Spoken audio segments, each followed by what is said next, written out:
You'd think it would be a job you couldn't give away. Central Charlestown hasn't won a game since its first match last year. More than 1,000 points have been scored against the team this season. Central hasn't even been close. Its biggest loss, 96 points to nil. But it's a challenge Glenn Frendo is keen to take on. Well, if they survive this year, they'll survive anything, won't they? We'll just take it as it comes. We'll try and do the best with what we've got and let the players enjoy themselves. The 29-year-old winger who plays for Toronto spent 3 seasons with the Knights in the late 80s after several seasons with Canterbury. This has given him valuable experience as a player, but also some insights into coaching from some of the game's best. I've been coached by a couple of fair blokes in David Waits, the Warren Ryans, Phil Goulds, Alan Marnes, those sort of blokes. I consider I've learned a fair bit about how the game works from those people, so hopefully I can pass some of that on to the younger players. The club is keen to sign some experienced players to bolster its young talent, but it's not certain whether Frendo will be among them, as he may only coach next season. He won't make any rash predictions about the club's prospects, but even one win would break a long and frustrating drought for the club. Richard O'Leary, NBN News.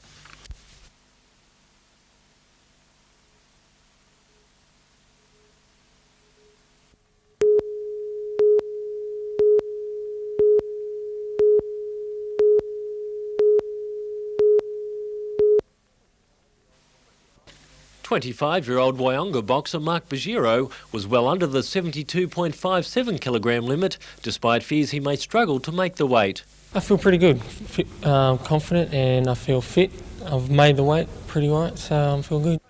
But his trainer, former Australian Olympic coach Charlie Smith, is wary of the wily Sydney boxer. Tonight's fight is up against a very experienced campaigner, and I think it's going to be down to youth and strength against experience. New South Wales middleweight champion Mark Picker also had no trouble with the weight. I'm pretty fit and I'm ready for it. I can't say I'm going to win. You don't know. But I'm there to try. We'll see. But don't be deceived by Picker's unassuming nature. He went the distance in an Australian title bout only a fortnight ago, only to lose on points. The former Cronulla Rugby League reserve grader is keen to keep his state crown, which should produce an intriguing battle tonight. Tomorrow night, the Broadmeadow Police Citizens Youth Club in Newcastle will host some of the best amateur boxers in the state. Despite the quality of the more than 200 boxers, locals will be expected to collect a swag of medals. Gian Short's team of 16 boxers is the biggest in the state and should dominate on Saturday night. Richard O'Leary, NBN News.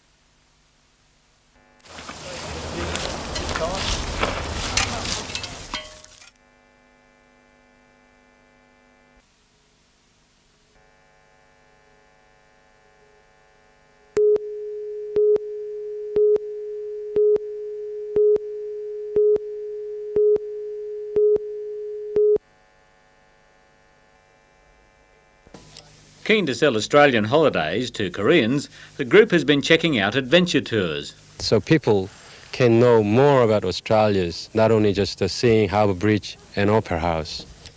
2 of the visitors had experience in hang gliding, so they brought their own equipment with them, arranging to get airborne at Johns River. The paragliders are launched by being winched into the wind, casting off when they have enough altitude. But the Korean pilot somehow lost control of his paraglider, turning downwind and crashing to earth with a sickening thump. Horrified friends rushed to the man's assistance, but although dazed and shaken, he apparently escaped serious injury. An ambulance called to the scene took the man to Manning Base Hospital, where he's reported to be in a satisfactory condition. Jim Sullivan, NBN News.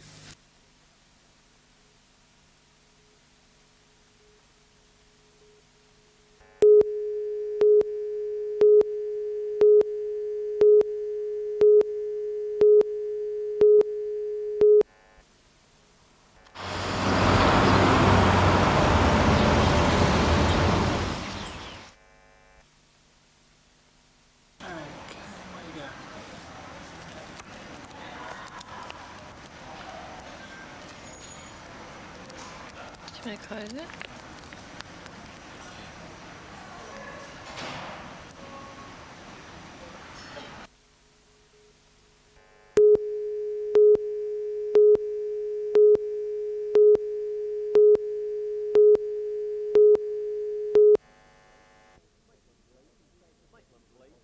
Maitland Police and State Protection Group officers formed a human barrier in one of the tightest security operations at Maitland Courthouse.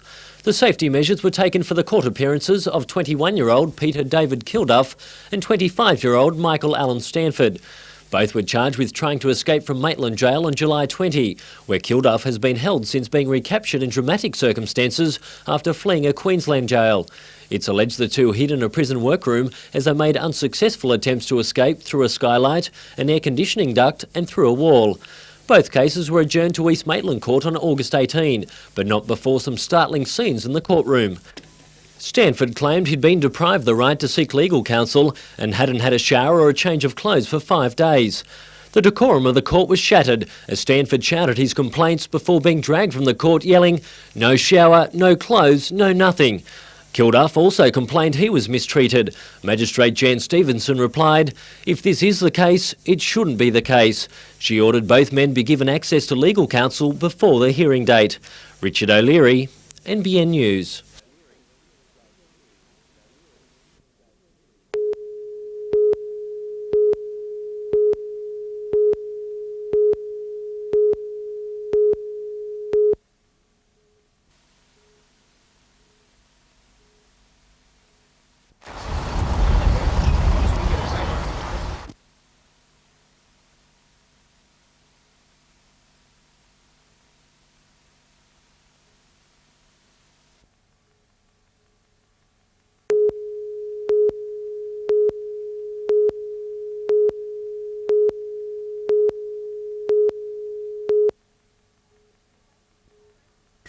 The fatal crash was on a quiet stretch of road at Summersby, north of Gosford.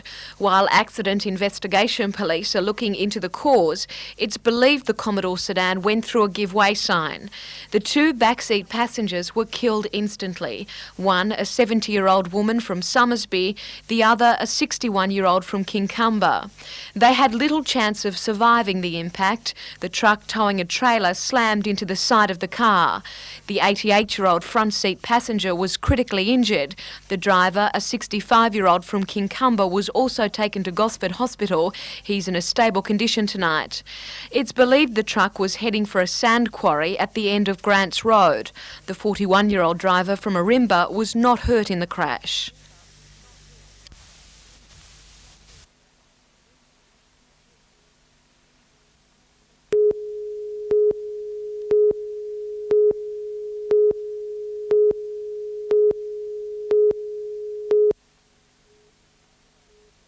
It was in March last year that then Deputy Premier Wal Murray made the controversial statement that windows in the front doors of cars should have minimal tinting. A compulsory check at registration time could have rendered thousands of cars technically unroadworthy. But new levels of tinting have now come into effect. Drivers can go from this allowing 70% light through to this allowing just 35% of light into the vehicle. We can now tint windows to a level that the public want. For companies like Alterpac in Newcastle, the relaxation of the rules means a huge boost for custom. Last year they lost $1 million worth of trade. 10 people were made redundant. Levels for the windscreen remain the same, stipulating 75% of light must pass through the glass. Peter Ryan, NBN News.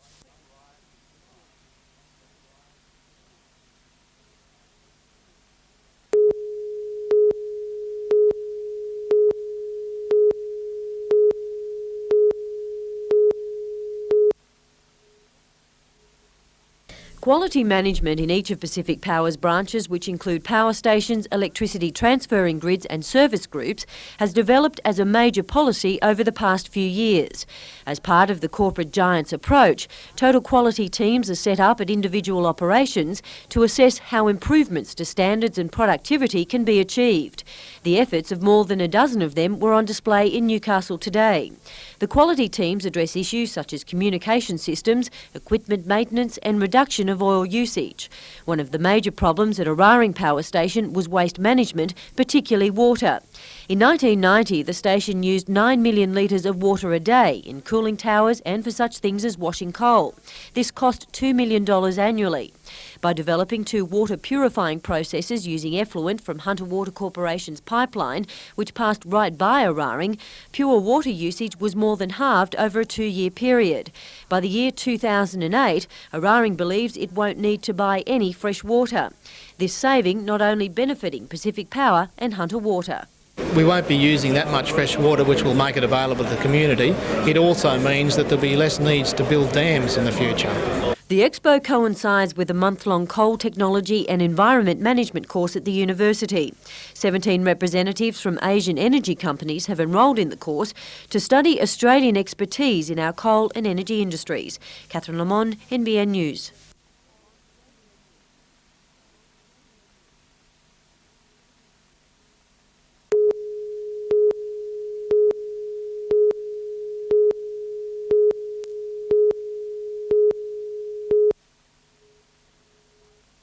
It was a meeting of the Minehunter heavyweights, Minehunter Task Force members and the Australian Defence Industries bosses. ADI was selected as the preferred tenderer for the job last month to build 6 Navy Minehunters at Carrington. A $1 billion deal creating 350 jobs directly, 1,000 jobs through subcontractors and flow-on positions. The project will achieve 70% Australian Industries construction. Deputy Premier Ian Armstrong is just back from an overseas trip where multinational high-tech companies were lobbying for work in Newcastle. I was in the US last week for some 6 days and talked to some of them, and they're knocking their hips down literally to get down here. While ADI won as preferred tenderer, it is yet to actually sign the contract. That happens in the middle of next month. First step, sign the contract. Second step is to start construction on this site, and I can say to you that the construction here will start on the day we sign the contract.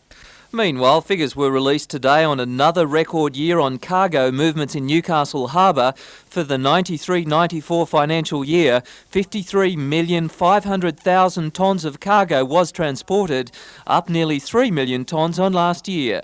Peter Ryan, NBN News.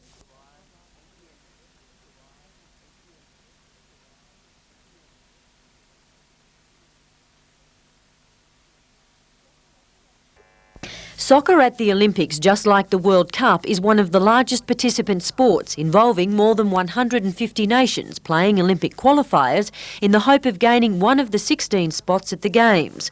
Last year, the Sydney Olympic Organising Committee named the 5 venues where the men's soccer in the year 2000 will be played. However, women's soccer was added to the Olympic lineup after the committee had formalised its bid. The committee is now waiting on word from the International Olympic Federation as to the structure of staging the women's event, from there deciding if additional venues are required. Based on this, Gary Screen from the Northern New South Wales Soccer Federation and the Newcastle Knights have pitted Marathon Stadium as a host site for women's soccer. Marathon is obviously a good facility now. It has seating for something like 7,000 people already.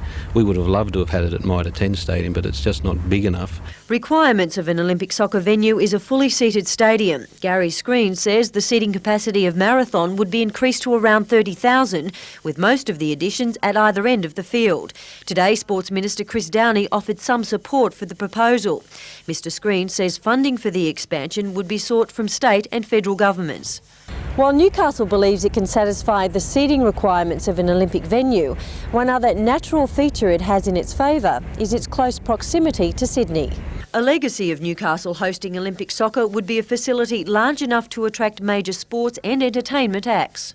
We could see, as I've already mentioned, the Madonna concerts and whatnot, maybe even some outdoor boxing, which has got a big place in the Newcastle market at the moment. The region's bid will now be formally submitted to state government and the Sydney Olympic Committee.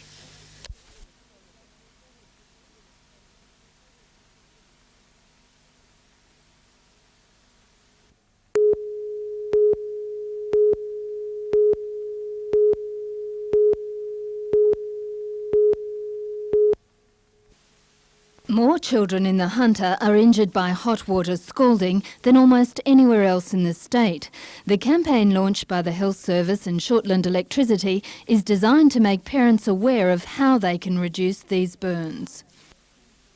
First of all, they should be very vigilant when their children are near taps. Secondly, if possible, they should either try and introduce some sort of device which would prevent the child from using the tap, or some strategy for turning the hot water temperature down. A child can receive a third-degree burn in a second from hot water at 60 degrees Celsius. By reducing the temperature to 50 degrees, it takes 5 minutes for the same level of injury. While reducing the temperature is one option, Gary Miller from Shortland Electricity says this can be unreliable depending on the type of hot water system in the house. He says there are a range of safety devices like this one, which can be attached to taps. These are preset for 50 degrees Celsius. Once that water is higher than 50 degrees Celsius, it will automatically cut off. Temperature cards are also available through community health centres.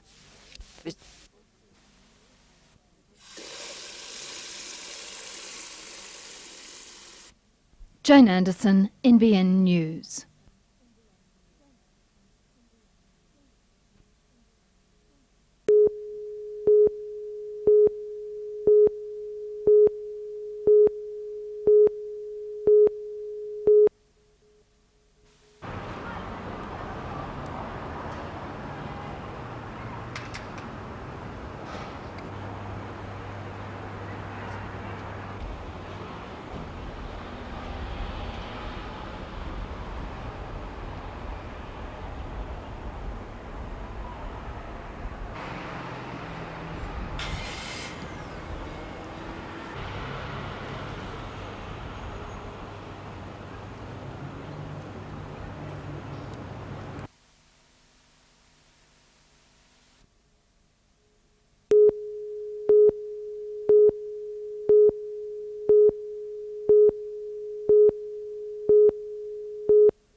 When police and ambulance rescue crews arrived at Glenrock Lagoon, they found 21-year-old Alison Purser halfway down the side of a cliff. An ambulance officer crawled down to her, but she was unhurt. The only problem, how to get her out. A rope was thrown to the pair, and using it as a guide, they lowered themselves to the bottom. From there, they were able to walk back to the top. Shaken and a little overcome, Alison explained to her rescuers where she fell.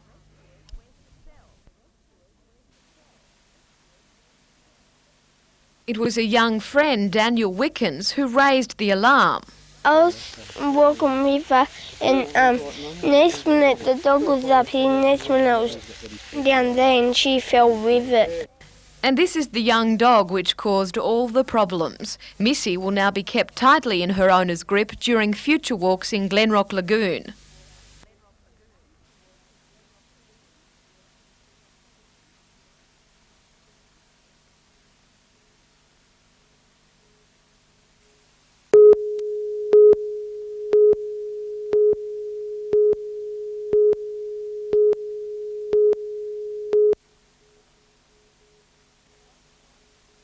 Both crashes occurred shortly after 8 o'clock. On Richardson Road at Raymond Terrace, 18-year-old Tristan Nat of Rathbase Williamtown was trapped for around 3/4 of an hour in the wreck of a Ford Laser.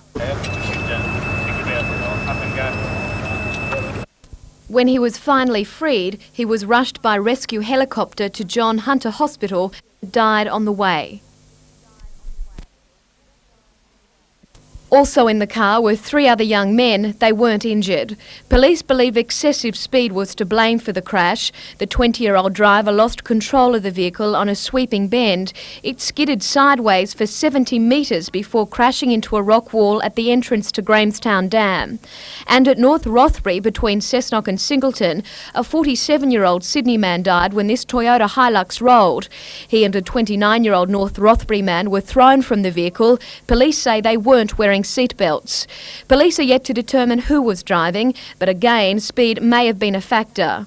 And investigations are also continuing into a crash this morning at the intersection of George Booth and John Renshaw Drives.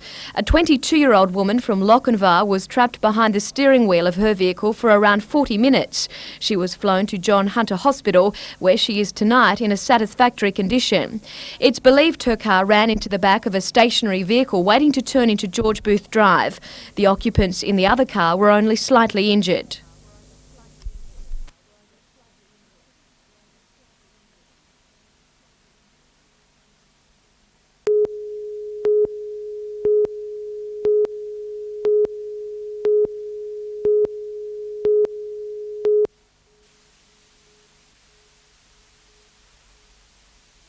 After 20 years, Redhead Dump is finally full. It will officially close on Sunday. Despite knowing its life was running out, Council has no replacement facility to take rubbish from the eastern side of the lake.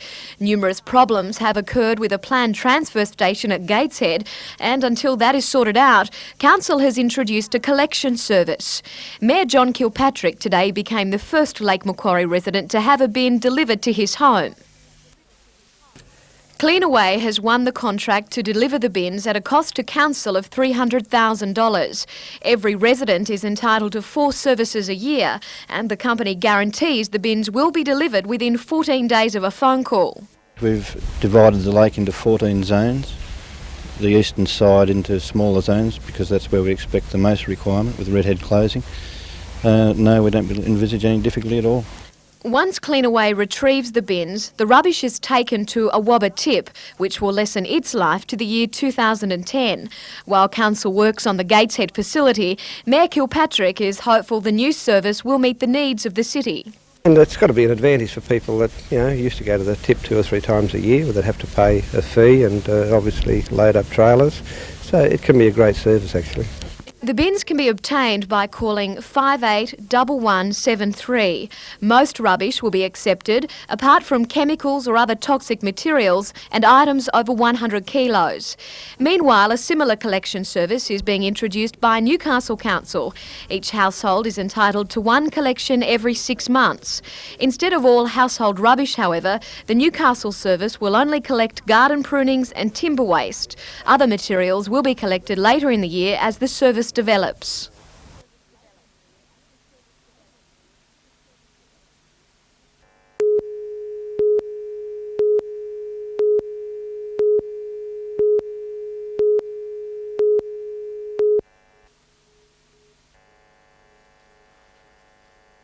Since arriving in Newcastle earlier this week, Hassan Mesha has been cared for at Lingard Hospital. He's already had some work on his jaw, which was shattered by gunfire in Bosnia, but most of the surgical work will be carried out in the coming week. Hassan hasn't been able to eat solid food since he was wounded. He weighs just 49 kilos. For the next 5 days or so, he'll be cared for by members of Newcastle's Bosnian community.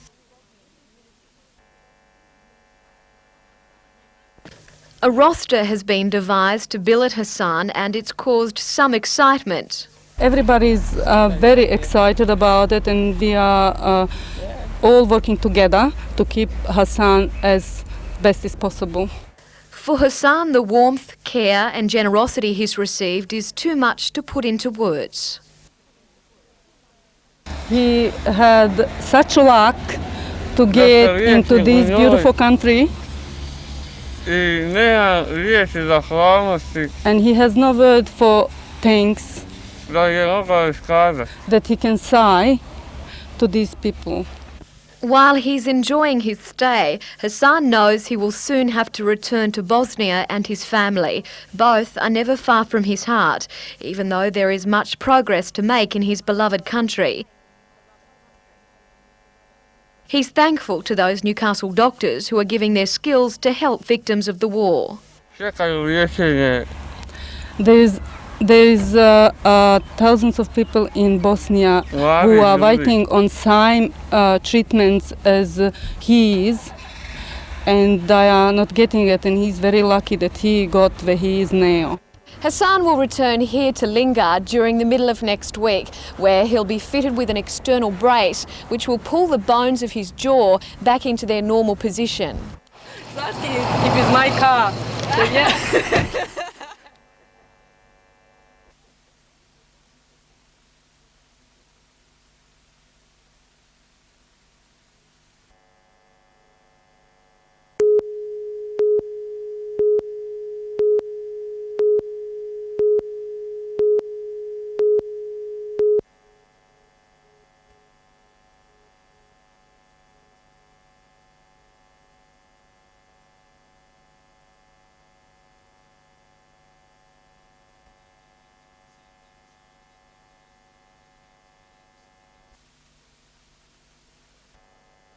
Gary Harley's tipped Clocker over Stormy Regent and W Bet. To Moonee Valley and Race 6, the Super Detergents handicap over 1,623 metres.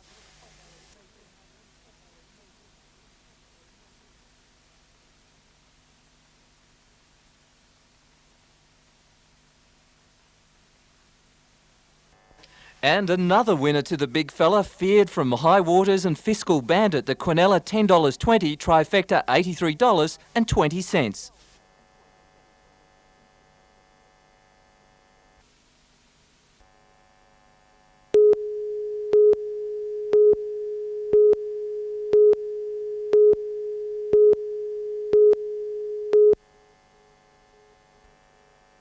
It was a clash between Steve Superkick Vic with the silver shorts and movie star looks and Paul the Pitbull Grimer, a man who will never give up.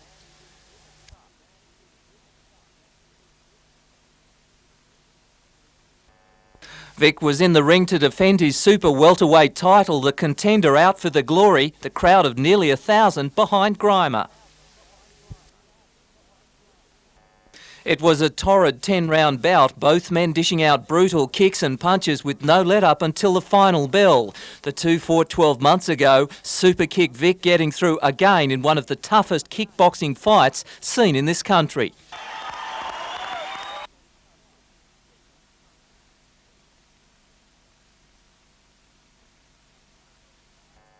Peter Ryan, NBN News.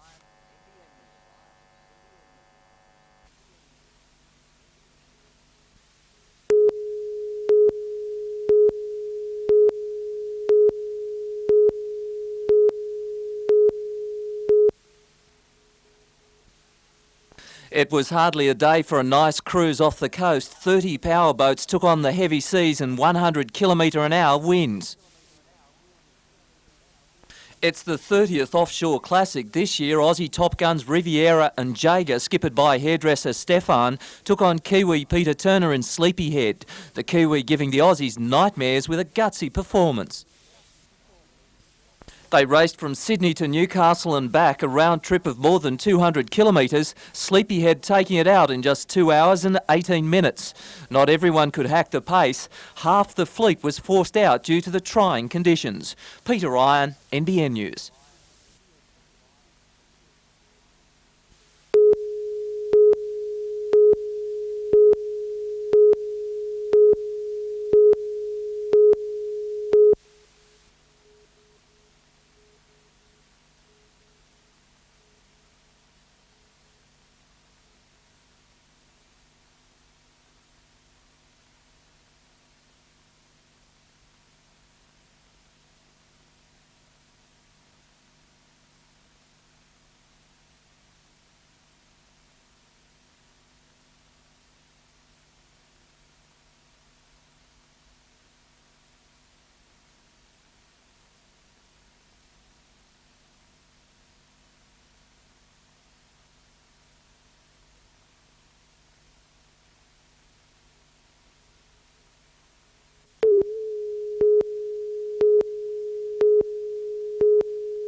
The drama centred on the Lone Pine Caravan Park at Tea Gardens in Port Stephens. Around lunchtime yesterday, 56-year-old Barry Thomas, who lives in this caravan with wife Brenda, collapsed while getting ready to leave for bowls. Michael Lakeman, whose parents own the caravan park, was at home next door. Well, I was actually just sitting in the office when Brenda came in screaming that she thought Barry was dead. I went into the caravan and he was sprawled across, sitting in the bathroom. Someone was trying to help him out. We dragged him out, laid him down, checked for a pulse, put his head back. We couldn't find a pulse, so I gave him some quick breaths. Chris Webb and another ambulance officer arrived within minutes of being called. Michael did the CPR, the chest compressions, while I hooked up the defibrillator. He had to stop while I shocked the patient, but in between shocks, Michael did the CPR all the time. So. And how long before you got the pulse going again? It was around about 12 minutes from the time we started working on the patient until we got a pulse back. Mr Thomas, a father of 4 and grandfather to 10, was airlifted to Newcastle's John Hunter Hospital. Michael Lakeman's efforts have given Barry Thomas a second chance on life. Now in a stable condition in hospital, the situation could have been very different. It could have meant the difference between life and death. We might not have got him back if someone hadn't been doing the mouth-to-mouth when we got here. Just as many people throughout New South Wales have learnt CPR skills through NBN's Project Restart, Michael gained his knowledge from the local Surf Lifesaving Club. I was always wondering, why am I doing it? But you sort of realise how important it is when something like that happens.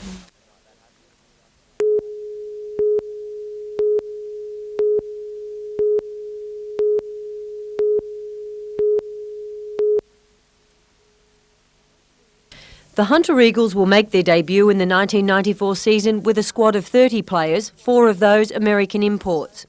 10 positions are still up for grabs. Today officials held their final trials, inviting players from Sydney and throughout northern New South Wales to display their talents. It proved fruitful for Tamworth's Mick Martin, seen here pitching, his form securing the 21-year-old a place in the side. Catcher Andrew Bridekirk also impressed. The Eagles expect to sign the 17-year-old from the Central Coast within the next 24 hours. The team will be a young side, the average age around 22. It's hoped the local youth will be helped by the experience of the Eagles imports. Yeah, all the National League sides bring out 4 American players, and they're obviously specialised players to different positions, and yeah, they do make a very big impact on the Australian Baseball League. The Eagles will begin training within a fortnight, their first game October 21st. Catherine Lamond, NBN News.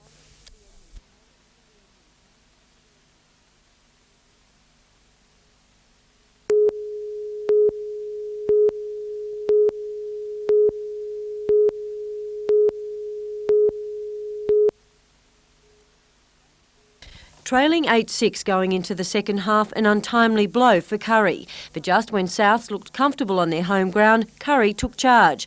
A Brian Quinton chip kick sent Daniel Lennane chasing. An offload to Phil Williams and Curry were in. Williams' left foot had Curry ahead 10-8. Things went from bad to worse for Souths, some poor ball handling squandering a scoring opportunity. With a Tim Butler tackle leaving another Curry player worse for wear, Phil Williams added another 2 points. Curry went on to take the game in convincing style 27-14. In today's other game, West Down Lakes 52-12. Catherine Lamond, NBN News.